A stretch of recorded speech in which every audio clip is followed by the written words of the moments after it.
Hello, writers. Come write with me. My name is Michaela Grimwood. I create worlds for mind adventures. Welcome to my YouTube channel, Write with Michaela. Don't forget to like and subscribe and hit the bell so you can go on this journey with me. A few Tuesdays ago, we discussed personification, and we said that personification was where we applied human attributes to something that isn't alive or human. Personification gives human form and sensibilities to various objects, such as a toy, a staircase, a book, or an abstract concept like joy or fear. We also said that as writers, we use personification to help our readers to better relate to non-human things or objects. I gave the example of the trees stood up straight with the confidence of hundreds of years of knowledge. Now, you have probably watched several movies or TV shows where the films personified cars to varying degrees, some based on the technology they possessed. One car was Herbie, and the little Beetlebug car. That was an older movie.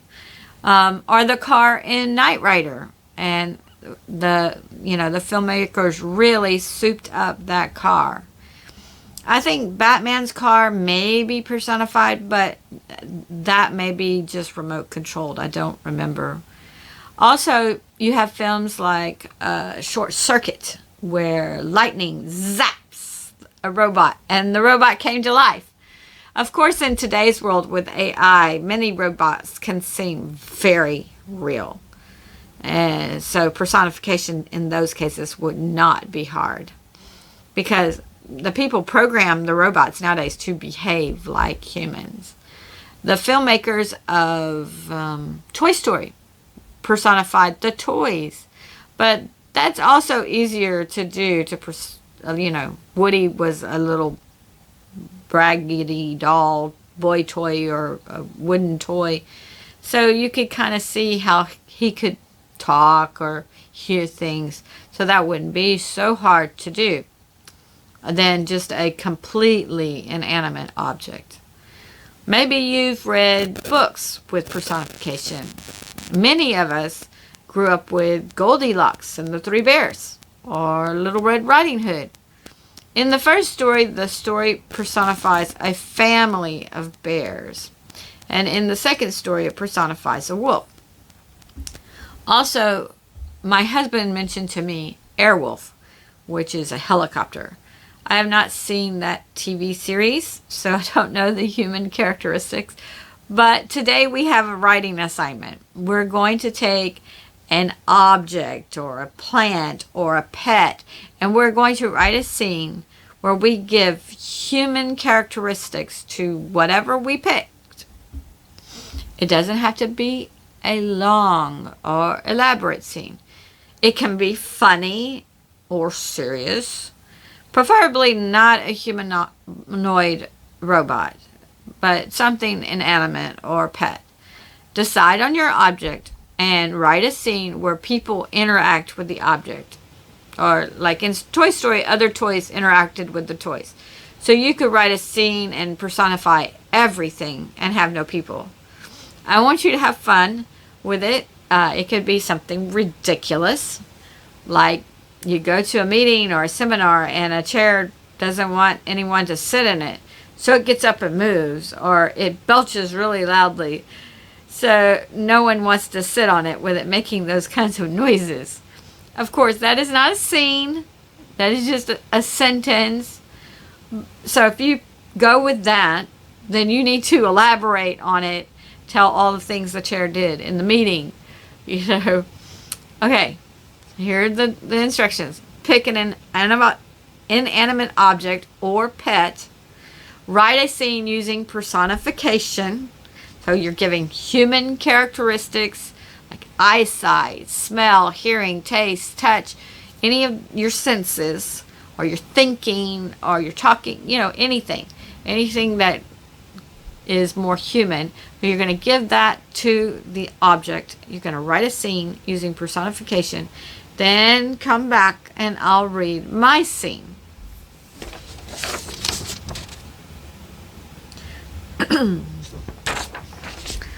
Welcome back, writers. Let me read what I wrote. Okay. Some burglars were driving around. They discussed which house they wanted to rob next, and one of them suggested the Fillington mansion. He said that he read in the newspaper that the Fillingtons were going out of town. So the three burglars decided to scope out the mansion. Everyone knew that the Fillingtons had a load of exquisite pieces of jewelry in the mansion, including some high-value diamonds. The burglars also knew that if they had the diamonds cut down, then no one would recognize them. They also knew the Fillingtons had a load of gorgeous pieces of art that were also high in value, but those would be harder to steal. They scoped out the mansion, and all was quiet. It was so quiet, in fact, that they decided to park the car up the road and walk back to search for any security alarms or cameras. They didn't see any.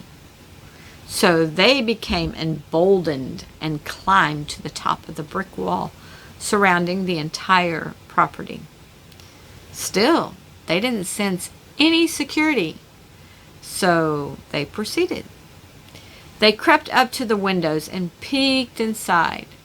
Everything was perfect, except for the fact that all three burglars felt like something or someone was watching them. Still, they proceeded and entered a window.